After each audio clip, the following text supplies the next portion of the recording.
Hi hello ನಮಸ್ಕಾರ ವೀಕ್ಷಕರೇ. ಇವತ್ತು ನಾನು ನಿಮಗೆ ಬೆಂಡೆಕಾಯಿ ಹುಳಿ ಸಾಂಬಾರನ್ನು ಮಾಡೋದು ಹೇಗೆ ಅಂತ ಹೇಳ್ಕೊಡ್ತೀನಿ. ಹಳ್ಳಿ ಸ್ಟೈಲ್ನಲ್ಲಿ ಬಹಳ ರುಚಿಕರವಾದಂತಹ ಒಂದು ಬೆಂಡೆಕಾಯಿ ಹುಳಿಯನ್ನು ನಾನು ಇವತ್ತು ಹೇಳ್ಕೊಡ್ತೀನಿ.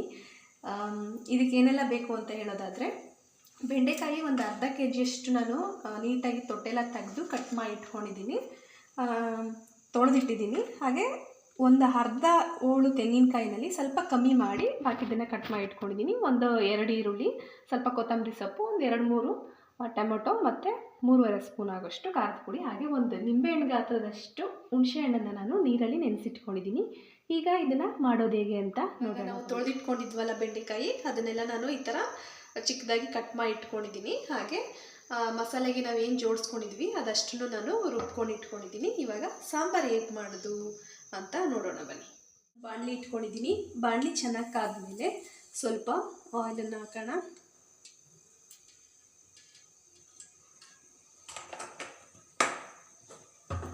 ಈಗ ಕಟ್ ಮಾಡಿ ಇಟ್ಕೊಂಡಿರುವಂತಹ ಬೆಂಡೆಕಾಯಿ ಏನಿದೆ ಅದನ್ನು ಹಾಕೋಬೇಕು.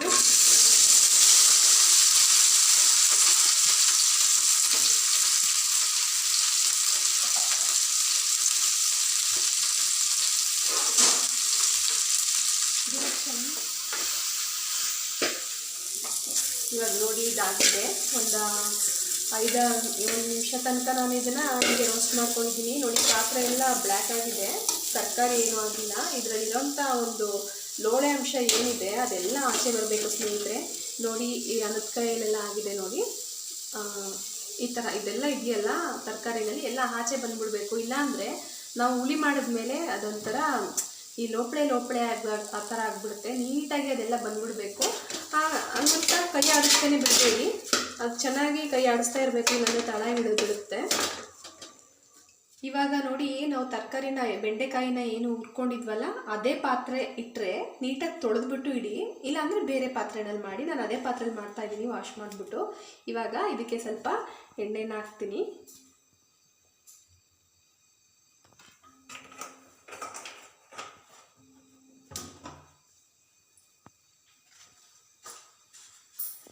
ಸ್ವಲ್ಪ ಸಾಸಿವೆ ಹಾಕ್ತಾಯಿದ್ದೀನಿ. ನಂತರ ನಾನು ಈರುಳ್ಳಿನ ಹಾಕ್ತಾಯಿದ್ದೀನಿ. ನಾನು ಬೆಳ್ಳುಳ್ಳಿ ಹಾಕ್ತಾಯಿಲ್ಲ, ಈರುಳ್ಳಿ ಹಾಕ್ತಾಯಿದ್ದೀನಿ. ಜೊತೆಗೆ ಸ್ವಲ್ಪ ಕರ್ಬೇವಿನ ಸೊಪ್ಪನ್ನ ಹಾಕ್ತಾಯಿದ್ದೀನಿ. ಇದು ಚೆನ್ನಾಗಿ ರೋಸ್ಟ್ ಆಗಿ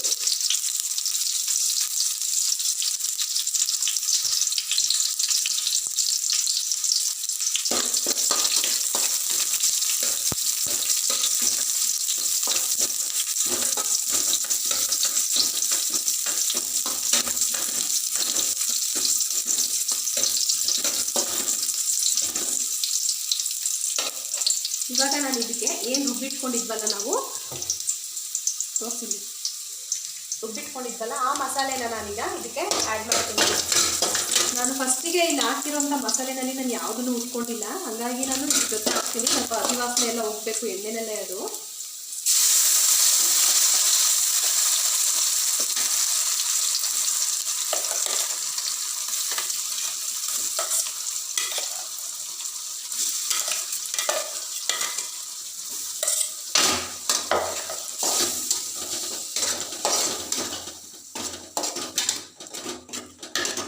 ಚೆನ್ನಾಗಿ ಹಸಿ ವಾಸನೆ ಹೋಗೋ ತನಕನೂ ಚೆನ್ನಾಗಿ ಎಣ್ಣೆನಲ್ಲೇ ಸ್ವಲ್ಪ ಬೇಯಿಸಬೇಕು. ಫ್ರೈ ಆಗಿದೆ, ಇದು ಹಸಿ ವಾಸನೆ ಎಲ್ಲ ಕಂಪ್ಲೀಟಾಗಿ ಹೊಟ್ಟೋಗಿದೆ. ಕೈ ಆಡಿಸ್ತಾನೆ ಇರಬೇಕು, ಕೈ ಬಿಟ್ಟರೆ ನೀವು ತಳ ಹಿಡಿತದೆ. ಇವಾಗ ನಾನು ನಿಮಗೆ ಎಷ್ಟು ಗಟ್ಟಿ ಬೇಕೋ ಅಷ್ಟು ನೀರನ್ನು ಹಾಕ್ಕೊಳ್ಳಿ. ನಾನು ಇಲ್ಲಿ ಜಾರಲ್ಲಿ ನೀರು ಹಾಕ್ಕೊಂಡಿದ್ದೀನಿ, ಒಂದು 2-3 ಲೋಟ. ನಿಮಗೆ ಚಪಾತಿಗೆ ಅಥವಾ ದೋಸೆಗೆ, ಇಡ್ಲಿಗೆ, ಪರೋಟ ಆ ಥರದಕ್ಕೆ ಬೇಕು ಅಂದರೆ ಸ್ವಲ್ಪ ಗಟ್ಟಿಯಾಗಿ ಇಟ್ಕೊಳ್ಳಿ. ಇಲ್ಲ ಅನ್ನದ ಜೊತೆ ತಿನ್ನೋದಕ್ಕಾದರೆ ಸ್ವಲ್ಪ ನೀರು ಥರನೇ ಮಾಡ್ಕೊಳ್ಳಿ.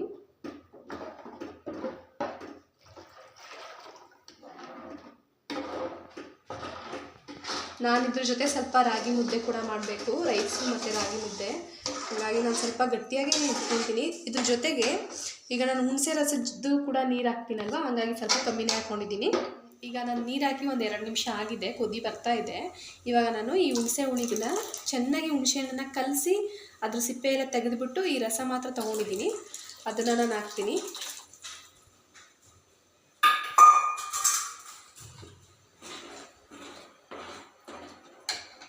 ಈಗ ರುಚಿಗೆ ತಕ್ಕಷ್ಟು ಉಪ್ಪನ್ನು ಸೇರಿಸ್ಕೊಳ್ಳೋಣ.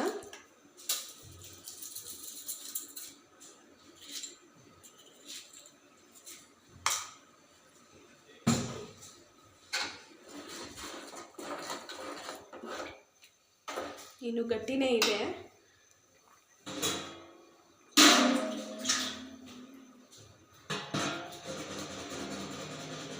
ಇದು ಬೆಂದ ಮೇಲೆ ಸ್ವಲ್ಪ ನೀರು ಕಮ್ಮಿ ಆಗುತ್ತೆ ಅಲ್ವಾ, ಅದಕ್ಕೆ ನಾನು ಇನ್ನು ಸ್ವಲ್ಪ ನೀರು ಹಾಕ್ತಾ ಇದ್ದೀನಿ.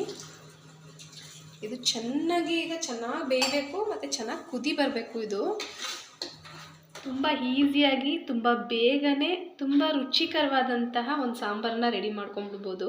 ಇದು ಎಷ್ಟೊಂದು ಥರ ಈಗ ಚಪಾತಿ ಆಗಿರ್ಬೋದು, ಇಡ್ಲಿ ಆಗಿರ್ಬೋದು, ದೋಸೆ, ರೊಟ್ಟಿ ಎಲ್ಲದಕ್ಕೂ ಸೂಟ್ ಆಗುತ್ತೆ. ಜೊತೆಗೆ ಅನ್ನ ಮುದ್ದೆಗೂ ಕೂಡ ಚೆನ್ನಾಗಿ ಸೂಟ್ ಆಗುತ್ತೆ. ಹುಳಿಯಾಗಿ ಉಪ್ಪು ಖಾರ ಎಲ್ಲ ಇರೋದ್ರಿಂದ ತುಂಬ ಭಾಳ ರುಚಿಯಾಗಿರುತ್ತೆ ಸ್ನೇಹಿತರೆ. ಇದು ಒಮ್ಮೆ ಟ್ರೈ ಮಾಡಿ ಹೇಗೆ ಬಂದಿದೆ ಅಂತ ಹೇಳಿ. ಇವಾಗ ನೋಡಿ, ಇದು ಚೆನ್ನಾಗಿ ಮಳ್ಳಿ ಕುದಿ ಬರ್ತಾ ಇದೆ, ಸ್ವಲ್ಪ ಗಟ್ಟಿನೂ ಆಗ್ತಾ ಇದೆ. ಈ ಲೆವೆಲಲ್ಲಿ ಇರುವಾಗ ನಾನೀಗ ಬೆಂಡೆಕಾಯಿ ನಾವೇನು ಹುರಿದಿಟ್ಕೊಂಡಿದ್ವಲ್ಲ ಎಣ್ಣೆಯಲ್ಲಿ, ಅದನ್ನು ಹಾಕ್ತೀನಿ. ಈ ಸಾಂಬಾರ್ ಪೌಡರ್ ಅದೆಲ್ಲ ನಮ್ಮ ಅತ್ತೆನೇ ನನಗೆ ಒಂದು 2 ತಿಂಗಳಿಗಾಗಷ್ಟು 3 ತಿಂಗಳಿಗಾಗಷ್ಟು ಕೊಟ್ಟು ಕಳಿಸ್ತಾರೆ ಫ್ರೆಂಡ್ಸ್. ತುಂಬ ರುಚಿಯಾಗಿ ಮಾಡ್ತಾರೆ ನಮ್ಮ ಅತ್ತೆಯವರು ಸಾಂಬಾರ್ ಪೌಡರ್ನ, ಭಾಳ ಟೇಸ್ಟಿಯಾಗಿರುತ್ತೆ. ಅವರು ಮಂಡ್ಯ ಜಿಲ್ಲೆ ಮಳವಳ್ಳಿ ತಾಲೂಕಿನವರು. ಆ ಕಡೆ ಸ್ಟೈಲಲ್ಲಿ ತುಂಬ ಚೆನ್ನಾಗಿ ಮಾಡ್ತಾರೆ ಸಾಂಬಾರ್ ಪೌಡರೆಲ್ಲ. ಹಾಗಾಗಿ ನಾನು ಅವ್ರ ಹತ್ರನೇ ಇಸ್ಕೊಳ್ಳೋದು ಸಾಂಬಾರ್ ಪೌಡರು. ಜೊತೆಗೆ ಅವ್ರು ಮಾಡೋ ಅಡುಗೆಗಳಂತೂ ಬಹಳ ತುಂಬಾ ರುಚಿಯಾಗಿರುತ್ತೆ. ನಂಗೆ ತುಂಬಾ ಇಷ್ಟ ಅವ್ರು ಮಾಡೋ ಅಡುಗೆ. ಒಂದೊಂದಾಗಿ ಕಲ್ತ್ಕೊಂಡು ನಾನು ನಿಮಗೆ ವೀಡಿಯೋನ ಹಾಕ್ತಾ ಹೋಗ್ತೀನಿ. ನೀವು ಒಮ್ಮೆ ಟ್ರೈ ಮಾಡಿ. ಅವ್ರು ಮಾಡೋ ತಿಂಡಿನಲ್ಲಿ ನನಗೆ ಅಡುಗೆನಲ್ಲಿ ಈ ಹಾಗಲಕಾಯಿ ಪಲ್ಯ ಅಂದರೆ ತುಂಬಾ ಇಷ್ಟಪಡ್ತೀನಿ. ನಾನು ಮುಂಚೆ ಎಲ್ಲ ಮದುವೆ ಮುಂಚೆ ಹಾಗಲಕಾಯಿ ಪಲ್ಯ ಅಂದರೆ ತುಂಬ ಕಹಿಯಾಗಿರುತ್ತೆ ಅಂತ ಬೇಜಾರು ಮಾಡ್ಕೊತಾ ಇದ್ದೆ. ನಾನು ತಿಂತಾನೇ ಇರಲಿಲ್ಲ. ಅವ್ರು ಮಾಡಿದ ಒಂದು ಸಲ ತಿಂದ ಮೇಲೆ ನಾನು ಅದಕ್ಕೆ ಎಷ್ಟು ಇಷ್ಟಪಟ್ಟೆ ಅಂತಂದರೆ ತುಂಬಾ ಚೆನ್ನಾಗಿರುತ್ತೆ, ತುಂಬ ರುಚಿಯಾಗಿರುತ್ತೆ. ಈ ಬೇಳೆ ಸಾಂಬಾರು ಅದ್ರ ಜೊತೆಗೆಲ್ಲ ಹಾಗಲಕಾಯಿ ಗೊಜ್ಜು ಎಷ್ಟು ಚೆನ್ನಾಗಿರುತ್ತೆ ಗೊತ್ತಾ ಸ್ನೇಹಿತರೆ. ಸ್ವಲ್ಪನೂ ಕಹಿನೇ ಬರಲ್ಲ, ಅಷ್ಟು ರುಚಿಯಾಗಿ ತುಂಬಾ ಚೆನ್ನಾಗಿರುತ್ತೆ. ಅದನ್ನು ಒಮ್ಮೆ ಒಂದು ಸಲ ನಾನು ವಿಡಿಯೋ ಮಾಡಿ ಹಾಕ್ತೀನಿ ನೋಡಿ.